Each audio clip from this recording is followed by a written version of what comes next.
Bienvenue à ce live comme Fred. Live comme Fred, pour les habitués qui nous regardent, vous le savez, et pour les non-habitués aussi, bien sûr, ceux qui découvrent le format. C'est un entretien, un interview, comme vous le souhaitez, en direct le plus souvent, avec une personnalité qui va nous inspirer et qui nous inspire.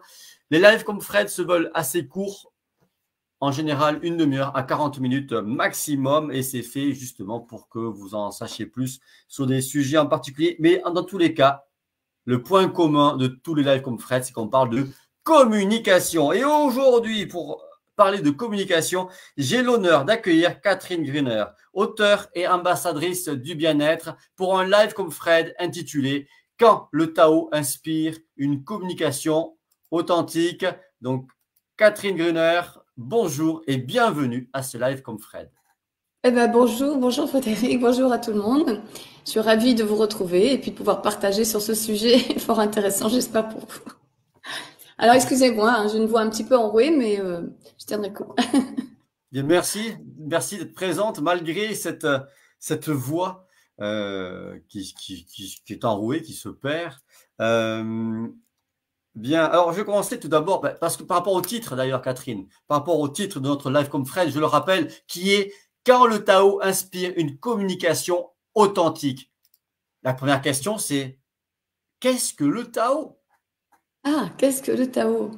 Alors, d'une façon très très brève, hein, le Tao, c'est une ancienne philosophie chinoise, hein, elle a vraiment plusieurs milliers d'années, et c'est une voie en fait, une voie philosophique qui signifie le chemin ou la voie. Donc, elle représente en fait l'harmonie naturelle qui sous-tend l'univers, un équilibre dynamique qui est conceptualisé par le yin-yang.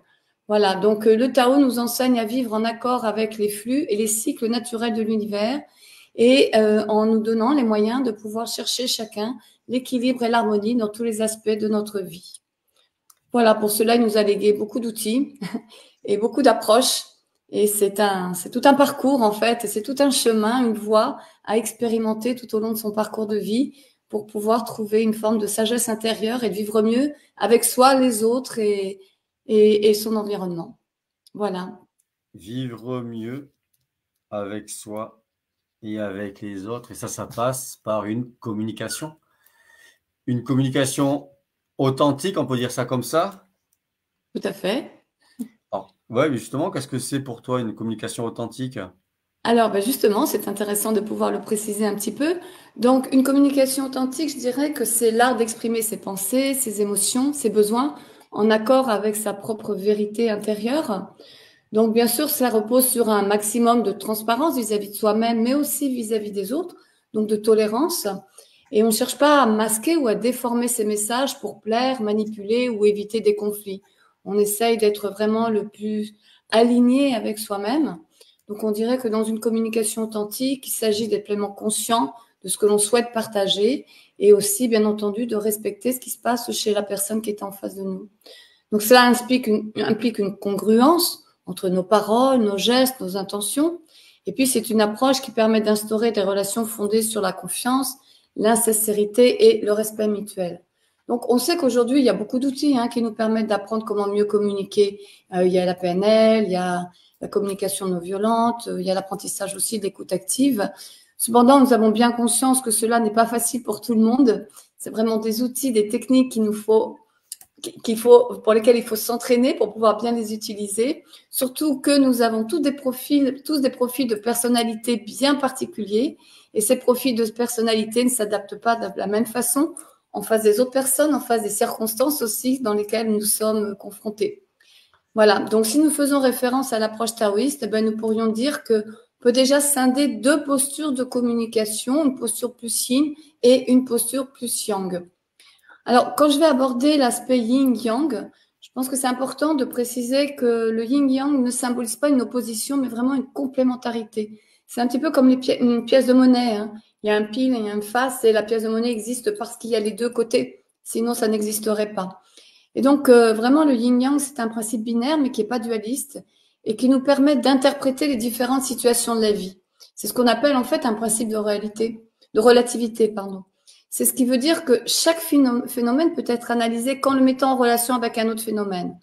Donc, attention aussi, ne pas tomber dans le jugement. C'est pas parce qu'on a une tendance plus yin qu'on va être meilleur ou une tendance plus yang qu'on va être meilleur. Pas du tout.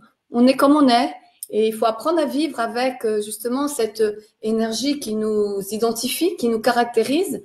Et c'est à nous aussi d'apprendre à pouvoir la faire qu'elle s'adapte le mieux possible, bien comme je l'ai dit tout à l'heure, avec les personnes avec qui l'on vit et puis aussi circonstances que l'on rencontre.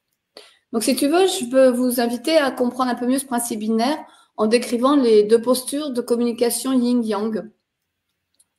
Oui? Oui, très bien, parfait. Ouais. Nous t'écoutons. Catherine, merci. Donc, qu'est-ce qu'une communication plutôt yin? En fait, c'est vraiment une approche un peu plus occidentale de scinder les deux aspects parce que, comme on l'a vu, hein, c'est vraiment tellement complémentaire qu'il n'y a pas deux aspects différents. C'est deux aspects qui vont être à un moment donné plus yin ou plus yang. Mais si on doit donner une définition, je dirais que l'énergie yin déjà nous porte à être beaucoup plus réceptifs face aux événements. Donc la communication yin elle va être plus douce, plus réceptive, plus fluide. Elle incarne une écoute attentive, l'empathie, une ouverture à l'autre. Et donc, dans cette forme de communication, l'accent est mis dans la sensibilité, dans l'attention qui est portée plus aux nuances émotionnelles. Elle permet de créer un espace de sécurité où l'autre se sent entendu, se sent respecté. Et donc, une communication yin, on pourrait dire qu'elle s'exprime souvent par des mots bienveillants, une tonalité apaisante et une attitude non intrusive. C'est une approche délicate, respectueuse de l'échange. Il faut faire attention parce qu'une communication yin, donc, elle a tous ces aspects positifs, mais aussi, si elle n'est pas maîtrisée, ça peut être un mode utilisé pour certains profils pour être plus dans une forme de passivité, d'influençabilité. Ça peut être le reflet d'une difficulté à s'affirmer. Et donc, on laisse beaucoup plus la place à l'autre et on n'arrive pas à prendre sa propre place. Alors qu'une communication yang, on va être beaucoup plus dans une énergie qui nous pousse à agir sur le monde, à être proactif. Donc, la communication va être plus active, plus affirmée, plus directe. Elle se caractérise par une prise de parole claire, structurée, dynamique. C'est une forme de communication qui est nécessaire lorsqu'on doit faire passer un message de manière efficace et décisive. C'est l'expression d'une certaine confiance en soi, d'une capacité d'affirmer ses idées, une capacité aussi à poser des limites. Donc, la communication yang peut parfois sembler aussi plus tranchante, mais elle est essentielle pour manifester ses propres besoins et être capable aussi de prendre sa place. Attention, néanmoins, une communication yang, si elle n'est pas maîtrisée, elle peut basculer dans le directif, dans l'autoritarisme et l'agressivité. Donc, vous voyez que toutes ces postures, il n'y a pas une meilleure que l'autre. La différence, elle tient vraiment aux circonstances et à la façon dont on va les utiliser face aux personnes qui sont en face de nous et face je dirais, au sujet que l'on doit aborder et aux objectifs que l'on doit atteindre. C'est clair? Parfaitement clair. Merci, Catherine. Mais j'ai une question qui me vient à l'esprit par rapport à ce que tu disais sur notamment la communication in. C'est pour quelqu'un qui, justement, a du mal à s'affirmer, à prendre sa place, ce qui est récurrent, ce qui fut mon cas d'ailleurs, et ce qui est parfois peut-être mon cas. Et je pense qu'à un moment donné, il nous arrive à tous d'être dans ce cas-là, dans cette posture. Qu'est-ce qui peut nous aider à nous affirmer plus, à mieux prendre notre place? Justement, au-delà de ce talent d'empathie qu'a une personne qui est beaucoup plus porteuse d'une énergie yin, c'est une personne qui va devoir travailler sur la confiance en elle, sur la capacité à prendre conscience de ses propres besoins, sur la capacité à prendre conscience aussi de ses émotions et d'être capable de passer dans une forme d'expression de qui elle est. Donc, il y a tout un travail, en fait, sur la confiance et l'affirmation de soi à faire. D'accord. Oui, très bien, merci. Oui. Alors, je ne vais pas rentrer plus parce que 30 minutes, c'est court. Après, je voudrais vraiment qu'on aborde d'autres sujets. Ouais, je prends des notes, justement. Je prends des notes. D'accord. Donc, je dirais que quelqu'un qui est porteur de cette capacité de communiquer, c'est quelqu'un qui poussé à l'excès, à ce manque de confiance en lui. Donc, il y a ce travail de confiance, d'affirmation de soi. Ouais. Donc, après, tous les outils sont les bienvenus. Mais d'abord, le premier outil, c'est d'apprendre à se connaître, de voir où sont ses freins justement dans cette confiance en soi et voir quelles sont les étapes que l'on peut mettre en place pour arriver à la développer et donc à développer aussi une affirmation de soi qui fait qu'on est toujours en restant empathique, être capable de pouvoir prendre une juste posture face à l'autre sans se laisser manipuler et influencer et perdre ses propres moyens. Donc, cela implique effectivement un gros travail sur soi, une vraie connaissance de soi. Ce que tu Exactement. appelles, je crois, le leadership personnel, si je me trompe, dis-le. Que j'appelle Le leadership naturel, Exactement, exactement, exactement, tout à fait. d'accord, et ensuite tendre vers une authenticité. Tout à fait. Euh, Parfait, Et je merci. dirais Alors, que, oui, oui, alors juste, je voudrais compléter, c'est que, en fait, quelqu'un qui aurait, lui, elle, une tendance plus, enfin, une personne qui aurait une tendance à avoir une énergie beaucoup plus yang, ça ne veut pas dire qu'elle a rien à faire, parce que justement, cette énergie yang, on a vu que parfois, elle peut être très directive, et donc, elle n'est pas très, très directe, de ne pas prendre suffisamment en compte l'autre, de ne pas être suffisamment à l'écoute. Donc là aussi, il y a un travail à faire pour apprendre à être beaucoup plus empathique. Je dirais que peut-être la personne qui est dans une énergie beaucoup plus yang aura plus de mal aussi à se remettre en question. Donc là, le travail de remise en cause de soi-même va être plus difficile et plus compliqué parce qu'il faut que la personne prenne conscience des pièges de sa façon d'être, de son énergie. Et donc, à partir de là, à partir du moment où elle accepte de se remettre en cause, en voyant les freins et les obstacles que ça peut auxquels elle peut être confrontée à cette forme de communication, donc voir après comment elle peut mettre des étapes en place pour avoir une énergie yang plus, je dirais, moins forte, moins puissante, en fait, et plus adaptée à l'autre. d'accord. Oui, ok, merci. Il y a un point intéressant que tu as dit, bien sûr, il faut que la personne reconnaisse cette nécessité de quelque part d'améliorer, bien sûr. Et je rappelle, et je l'ai déjà dit une fois, lors de live comme Fred, on ne peut pas forcer les personnes à changer. Juste une parenthèse. Exactement. Merci. Est-ce Alors, que je tu... voudrais qu'on... Oui, Oui, pardon. justement, je t'en prie, vas-y, tu veux rajouter, parce que je D'accord. pense que c'est en lien avec ce que je voulais dire. Donc justement, pour compléter un petit peu cette notion entre yin et yang, il y a une notion très très essentielle dans le Tao, c'est l'équilibre. Donc l'équilibre dans tous les domaines de sa vie et donc l'équilibre aussi dans la communication. Donc une communication authentique, elle peut pas être exclusivement yin, hein, parce qu'on a vu les freins. Elle peut pas être exclusivement yang parce qu'on voit aussi les risques qu'il peut y avoir. Donc il faut vraiment qu'elle s'adapte en fonction des circonstances, des personnes, des contextes.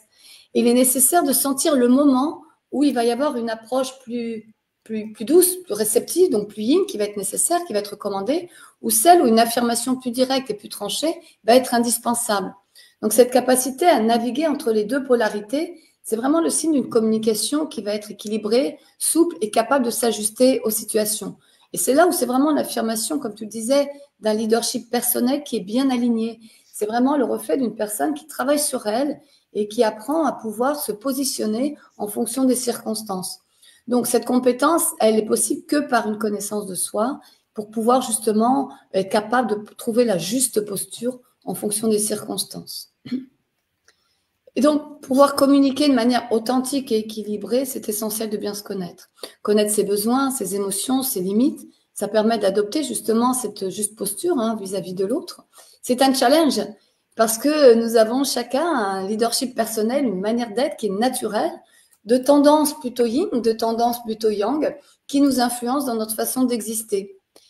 Et donc, heureusement que le Tao, je vous l'ai dit en introduction, nous a légué de nombreux outils pour bien vivre notre existence et aussi pour mieux vivre avec les autres et notre environnement. Et ces outils, en fait, nous permettent de comprendre cette influence dont nous sommes porteurs. Et pour cela, ils nous offrent un décodage qui est possible grâce, on l'a vu avec le yin ou le yang, mais aussi il y a un décodage possible grâce aux 5 éléments de la métaphysique chinoise qui sont le bois, le feu, la terre, le métal et l'eau. Et donc, moi, ce que je voulais vous proposer, c'est de découvrir les 9 profils de communication. C'est un petit peu, on a vu yin-yang, et on va aller peaufiner un petit peu les profils de communication en fonction de ces 5 éléments. Super idée, avec plaisir. Voilà. Allez, allons-y alors. Donc, je vais vous partager, c'est vraiment un aperçu de ces 9 Oui. profils et de leur influence dans nos comportements de communication. Alors, vous allez certainement vous poser la question, comment je sais quel est l'élément? Donc ça, on pourra en fait, un des outils, moi, que j'utilise, c'est mon outil phare, c'est l'étude de la date de naissance qui nous permet de définir en fait notre matrice énergétique. Notre matrice énergétique qui se définit par 3 piliers. Et dans ces 3 piliers, on peut connaître quels sont les 3 éléments dont nous sommes vraiment porteurs. Et l'ensemble de ces éléments, est-ce qu'ils nous donnent une matrice plutôt yin, à tendance plutôt yin ou à tendance plutôt yang? Voilà. Donc, je vous dirai comment faire, si vous le souhaitez, pour pouvoir savoir quels sont les éléments de votre matrice.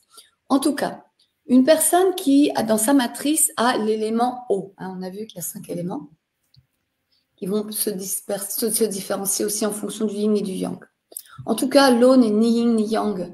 C'est vraiment un profil de communication qui est très introspectif et qui est une communication aussi assez fluide. L'eau symbolise, dans la métaphysique chinoise, la profondeur émotionnelle et l'introspection.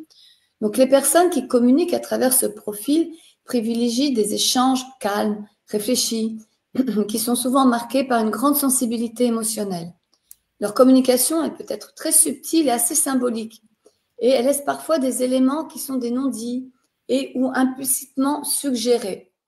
Donc, ce sont des personnes qui sont porteuses de ce profil, sont particulièrement douées pour comprendre les couches sous-jacentes d'un échange. Ce sont des personnes excessivement intuitives qui perçoivent très bien les situations et les personnes. Cependant, eh bien, elles peuvent avoir du mal à s'exprimer, à exprimer leurs propres idées ou leurs besoins ou leurs émotions. Parce que ce sont des personnes qui gardent une certaine distance. Elles restent assez mystérieuses et très impalpables. C'est comme l'eau, en fait. Alors que des personnes qui vont être porteuses de l'énergie de la terre yin. Donc là, on va être dans une communication beaucoup plus réceptive, empathique. La terre yin, c'est vraiment l'approche la plus yin qui existe. Donc, on va retrouver ce que je vous expliquais tout à l'heure. La terre symbolise l'énergie yin pure, féminine, maternelle. Donc, les personnes qui s'identifient à ce profil de communication sont extrêmement réceptives, à l'écoute, sensibles aux émotions et aux besoins des autres. Donc, leur communication, elle va être douce, patiente, souvent non verbale, avec un accent qui est vraiment mis à focus sur l'empathie, la compréhension. Ce sont des personnes qui sont fiables, disponibles et elles savent créer un espace de sécurité où l'autre peut s'exprimer. D'ailleurs, c'est des personnes qu'on va rechercher dans le monde de l'entreprise pour pouvoir se confier.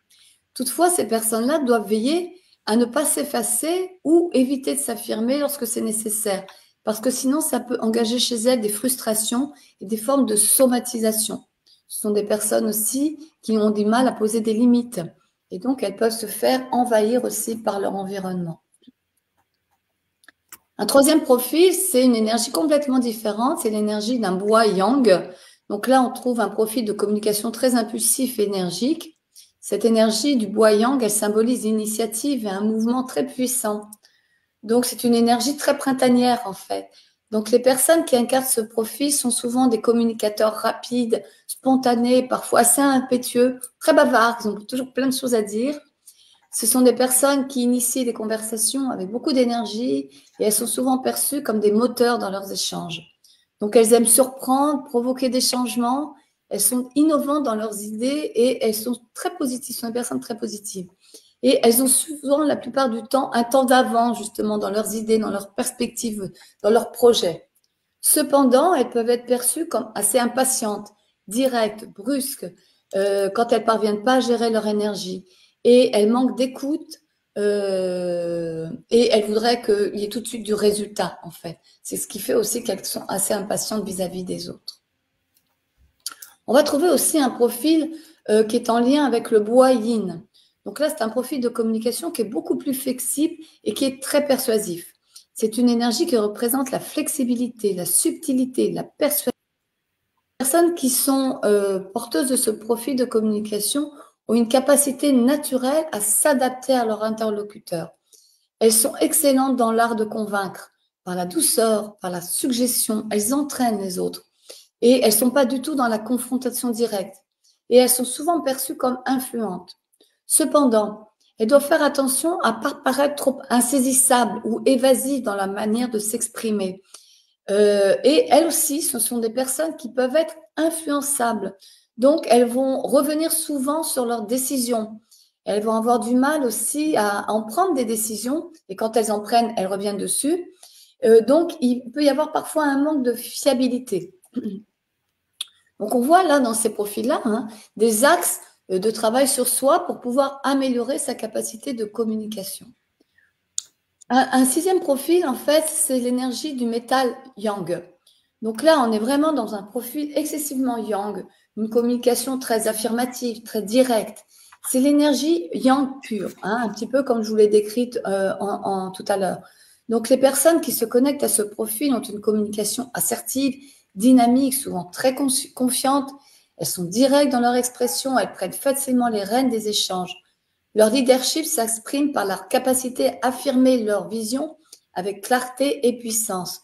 Cependant, eh bien, elles peuvent être perçues comme trop autoritaires, dominantes. Elles n'intègrent pas de flexibilité dans leur approche. Quand leur communication, justement, leur énergie n'est pas du tout canalisée. Elles sont exigeantes, perfectionnistes et elles ne peuvent voir que par le petit bout de la lorgnette. C'est-à-dire qu'elles attendent qu'on voit les choses comme elles. Donc, c'est ce qui fait qu'elles manquent aussi de tolérance. On va voir aussi le profil du métal yin. Donc là, on est dans un profil de communication beaucoup plus joyeux, beaucoup plus harmonieux, parce que le métal yin, c'est une énergie qui symbolise la joie, l'optimisme, la légèreté. Donc les personnes qui incarnent ce profil aiment les conversations agréables, harmonieuses. Elles créent une atmosphère détendue, positive dans leurs échanges et elles cherchent à éviter le conflit. Donc elles ont une communication plus fluide et plus engageante. Cependant, elles doivent apprendre à ne pas éviter les discussions plus profondes, difficiles, à ne pas éviter les conflits, parce que dans ce cas-là, elles ne résoudront pas les problèmes. Et parfois, justement, quand elles se trouvent mises à porte-à-faux, elles peuvent avoir une parole très tranchante. Hein. C'est du métal, hein, donc ça coupe. Elles ont parfois, justement, quand elles sont mal à l'aise, quand elles ne sont pas équilibrées, quand elles ne sont pas dans l'harmonie, eh bien, elles ont des paroles qui font assez brutales et qui peuvent blesser. On a un huitième profil qui est en lien avec une terre yang. Donc là, on a un profil de communication qui est réservé et qui est très stable, qui peut même tomber dans la forme un peu statique. Donc là, on est dans une énergie qui représente une stabilité, le calme, la retenue. Donc les personnes qui sont porteuses de ce profil ont une communication mesurée, parfois minimaliste.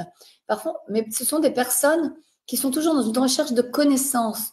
Donc elles parlent quand elles connaissent et quand elles maîtrisent un sujet. Et alors là, elles ont énormément d'informations à transmettre.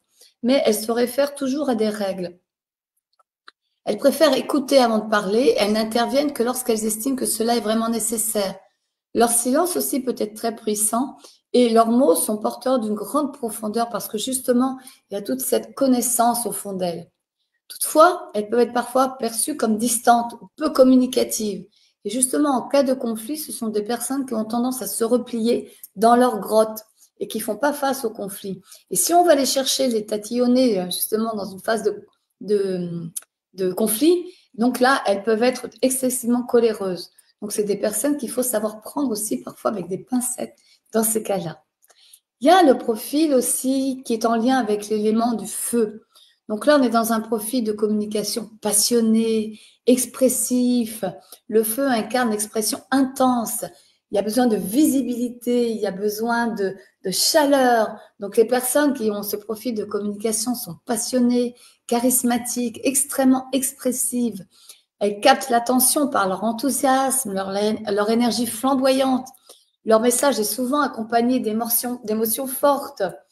Mais cependant, elles doivent veiller à ne pas être trop dramatiques ou envahissantes lorsque leur énergie n'est pas équilibrée dans leur façon de communiquer. Parce qu'elles peuvent être excessives et je dirais presque, entre guillemets, hein, presque bipolaires, hein, d'être dans des hauts et des bas émotionnels.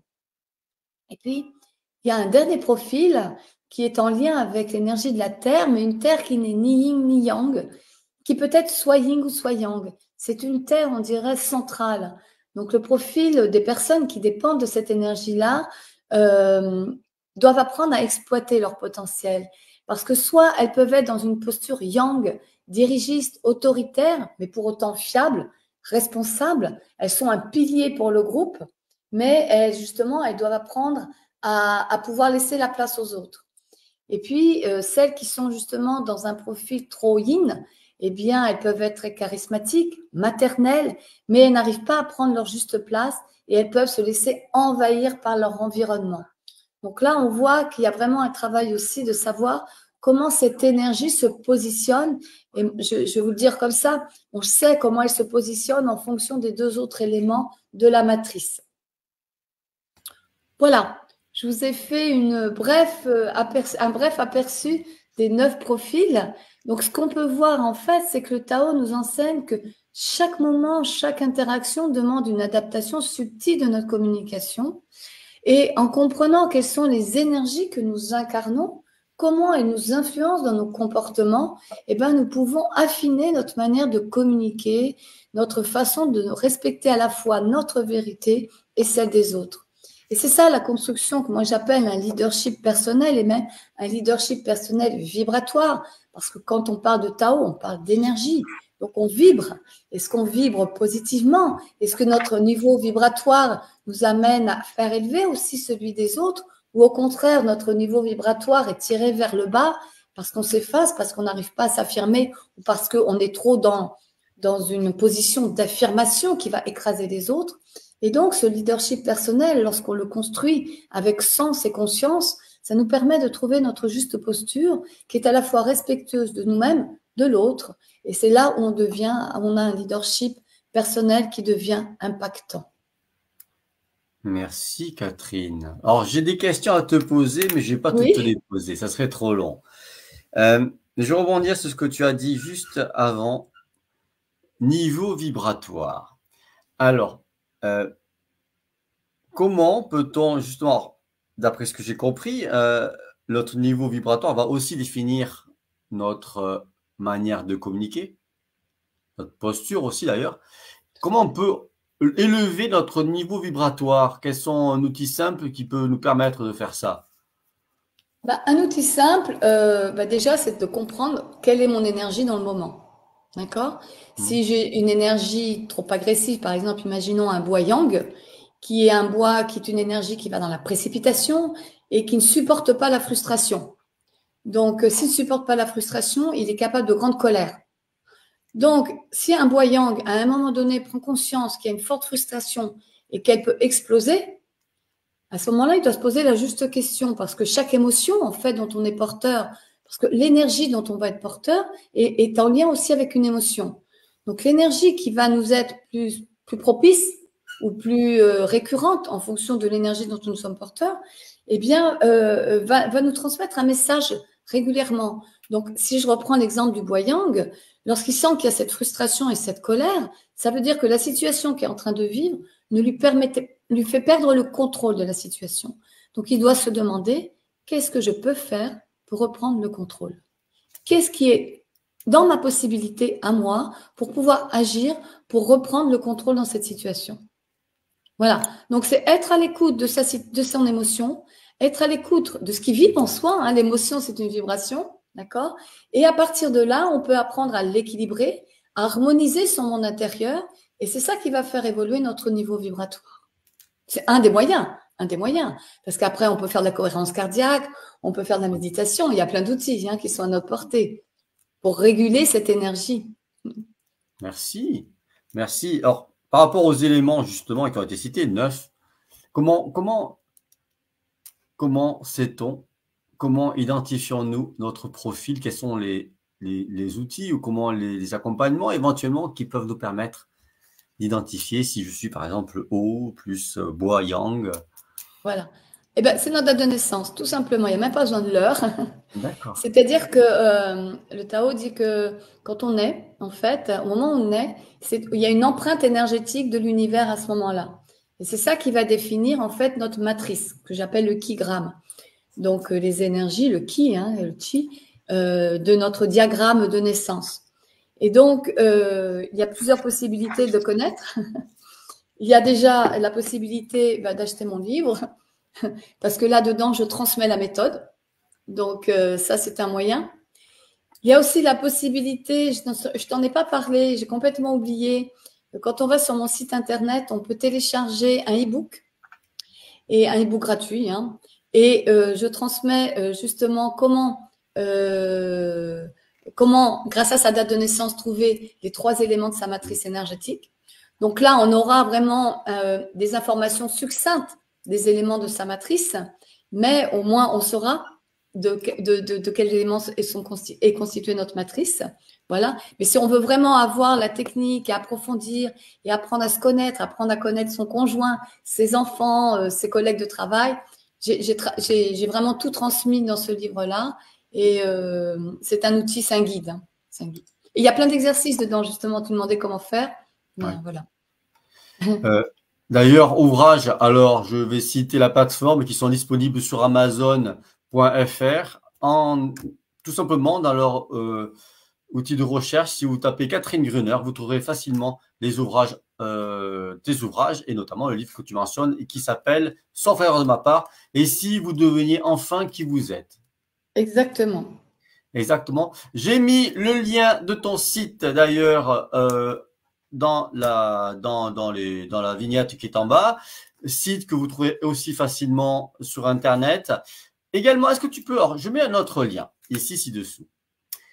Est-ce que tu peux nous dévoiler à quoi correspond ce lien, Catherine? Tout à fait.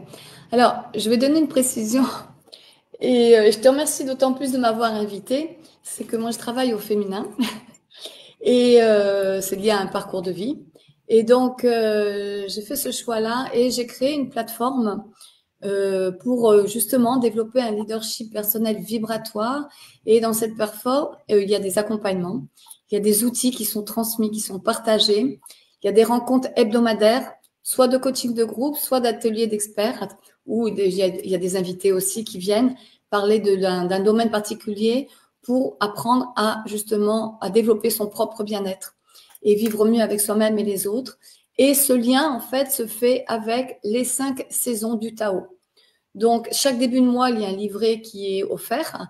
Et dans ce livret, il y a l'explication de l'énergie du mois en relation avec le Tao, des exercices justement pour pouvoir s'harmoniser avec cette énergie mensuelle.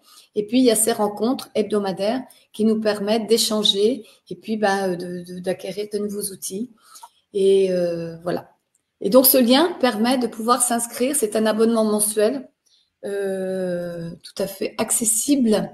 Parce que moi, j'aime partager. Voilà, j'aime partager, j'aime transmettre. Et je trouvais que c'était un moyen intéressant. Il m'a semblé intéressant de pouvoir toucher un maximum de femmes qui avaient envie, à un moment donné, de pouvoir ne plus se sentir seules et de façon très facile d'accéder à un groupe d'autres femmes qui vivent les mêmes choses qu'elles et d'avoir accès à une boîte à outils.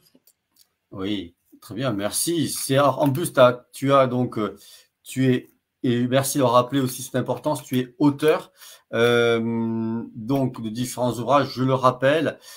Également, alors un point important, pardon, je suis en train de, hop, voilà, je vais rajouter un point, elle est important, parce que je dis auteur, mais tu es auteur au féminin aussi. Oui. Donc, tu en as parlé, tu as mentionné donc cette forte dimension parce que tu t'adresses à la gente féminine.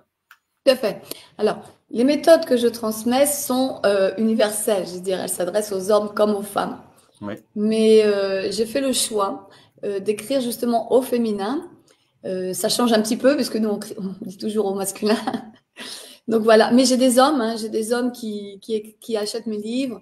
J'ai fait une conférence la semaine dernière au Salon Zen et des hommes étaient là, ils sont venus acheter mes livres. Donc, c'est pas un frein du tout parce que les outils que je transmets sont tout à fait accessibles à tout le monde. Merci. Est-ce que tu peux nous indiquer ton actualité éventuellement dans les premières semaines ou prochains mois, dans les prochaines semaines ou prochains mois? Alors, mon actualité, c'est justement de recevoir le plus de personnes possible sur cette plateforme Oui. Parce que c'est vraiment une plateforme vivante et je trouve que plus il y aura de personnes, plus elle sera riche aussi puisque ce sont des échanges au féminin. J'apporte beaucoup de choses, donc voilà, c'est ma meilleure façon de pouvoir partager. J'ai un livre qui est en finition, là, qui va bientôt paraître, donc pour l'instant, j'en parle pas trop. Je suis aussi en train de finir l'agenda énergétique pour 2025, qui va paraître début décembre. Il y a eu celui de 2024, donc il va y avoir celui de 2025. Donc là, je suis vraiment dans une phase d'écriture. Très bien, merci, auteur prolifique. Merci. Alors Catherine, c'est une citation, avant de nous quitter, une citation qui t'inspire, qui te caractérise, qui te parle. Est-ce que tu as une citation ou un mot presque à nous partager? Eh ben, écoute, une citation, je dirais, une citation qui est en rapport avec le sujet que l'on a abordé. C'est une citation de Lao Tzu. Connaître les autres, c'est sagesse. Se connaître soi-même, c'est sagesse supérieure. Donc, je trouve que cette situation elle résume parfaitement notre sujet d'aujourd'hui parce qu'elle met en lumière la nécessité de la connaissance de soi pour adopter et adapter une communication juste. Et en comprenant nos propres besoins, émotions et nos propres limites, nous pouvons mieux ajuster notre expression en respectant à la fois notre vérité et celle des autres. Et ça, c'est vraiment le fondement d'un leadership personnel vibratoire. Merci Catherine et merci Lao Tzu, bien sûr. Parfait, merci donc à tous et à toutes de nous avoir suivis dans ce live comme Fred. Bien sûr, on va vous retrouver sur LinkedIn, sur Facebook aussi, avec une activité qui va être dense sur cette fin d'année, pardon, avec aussi mon site internet www.costaujour.com. Et moi, je Frédéric voudrais dire un Soulier, grand merci à toi, Frédéric, de m'avoir invité. avec plaisir. Merci Catherine, merci à toi pour ce partage riche. Une demi-heure, c'est court, mais effectivement, tu as déjà beaucoup partagé. Tu as réussi, bravo, challenge relevé avec brio. Merci Catherine, très bonne soirée à tout le Merci. monde et à très Merci à tout le monde bientôt. d'avoir été présent. Merci, à bientôt.